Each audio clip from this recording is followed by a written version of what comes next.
सुनो, शून्यक निकालने सीखे है ना। अब याद रखना, अब क्या याद रखना, एक बहुपद होता है जिसको बोलते हैं द्विघात बहुपद, QUADRATIC, क्वाड्रेटिक पोलिनोमियल। पोलिनोमियल इसको बोलते हैं द्विघात बहुपद। सब बच्चे ध्यान देना, ध्यान से सुनना, देखो बहुत ज्यादा नहीं है, थोड़ा सा है। द्विघात बहुपद में हमने क्या याद रखना है, क्या क्या याद रखना है, याद रखना द्विघात बहुपद कौन सा होता है। सामान्य समीकरण कोई पूछेगा तो सीधे बोलेंगे तुम px बराबर ax की घात, x की उच्चतम घात 2 होगी, ax square plus bx plus c, जहां पे a does not equal to 0, a का मान कभी 0 नहीं हो सकता। ठीक, अब इस द्विघात बहुपद में इसका मतलब क्या है, द्विघात बहुपद में जो शून्यक होंगे, जो पीछे निकाले शून्यक, शून्यक निकाले सिखाए ना कर्व में, ग्राफिकल मेथड में, वो शून्यक जो है द्विघात बहुपद में कितने होंगे, 2। कितने शून्यक होंगे, 2। कौन कौन से बोलना, मान लेता हूं मैं एक शून्यक है, इसको अल्फा, और एक शून्यक होता है, जिस बच्चे को ये अल्फा है, ये बीटा में थोड़ा लंबा होता है। ठीक है, साइन देख लो, सिंबल इसके, एक अल्फा एक बीटा, 2 वैल्यू निकलती है, 2 मान निकलते हैं, 2 शून्यक होते हैं। ठीक है, रैखिक बहुपद में x की उच्चतम घात 1 होती है, इसलिए उसका 1 मान निकलता है। द्विघात बहुपद में x की उच्चतम घात कितनी होती है, 2, तो 2 मान निकलते हैं। त्रिघात बहुपद में x की उच्चतम घात कितनी होती है, इसलिए कितने मान निकलेंगे, समझ में आ गया, 4 में 4, 5 में 5। यहाँ पे x की कितनी बात, द्विघात बहुपद में x के कितने शून्यक निकलेंगे, एक अल्फा एक बीटा। ठीक, समझ में आ गया।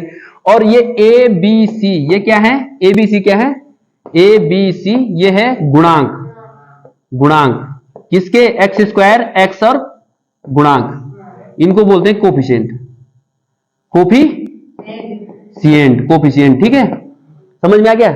अब याद रखना, क्या याद रखना, द्विघात बहुपद में जो शून्यकों का योग होता है, देखो यही बताना चाह रहा हूं मैं, शून्यकों का योग, शून्यकों का योग। ठीक है, ये होता है अल्फा प्लस बीटा, इनका जोड़ है ना, और एक होता है शून्यकों की गुणा, शून्यकों की गुणा, ये होता है शून्यकों गुणा, मतलब अल्फा गुणा गया बीटा। समझ में आ गया।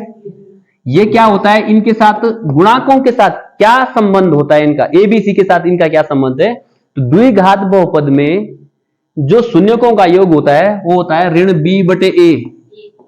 ठीक है, और शून्यकों गुणा होती है c बटे a, ये संबंध होता है इनका आपस में। ठीक है, इनका और इनका ये क्या संबंध होता है आपस में, ये संबंध होता है जो मैंने आगे लिखा है। समझ में आ गया।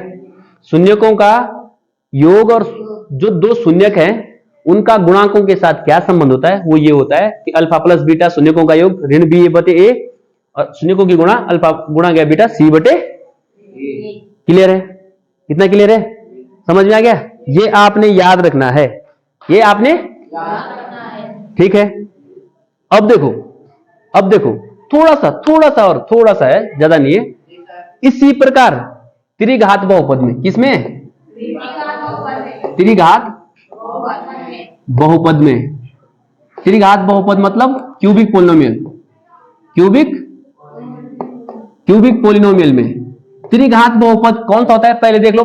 ये होता है px बराबर ax की उच्चतम घात 3, फिर x की उच्चतम घात 2, फिर cx, फिर d, ये होता है ना। a does not equal to 0।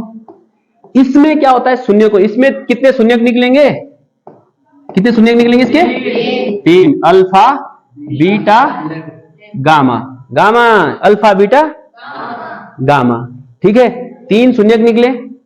इसमें क्या होता है, इसमें देखो, इसमें क्या होता है, शून्यकों का योग alpha plus beta plus gamma, ये होता है माइनस b बटे a। समझ में आ गया, समझ में आ गया। और जो ये होता है शून्यकों की आपस में अल्फा इंटू बीटा, आपस में गुणा का योग plus beta into gamma plus gamma into alpha, ये क्या होता है, ये होता है c अपॉन ए। क्या होता है, सी, ए बी सी गुणांक है, एबीसी गुणांक है ना। और जो शून्यकों की गुणा होती है अल्फा इंटू बीटा इंटू ये होता है माइनस डी बटे ए। क्लियर है?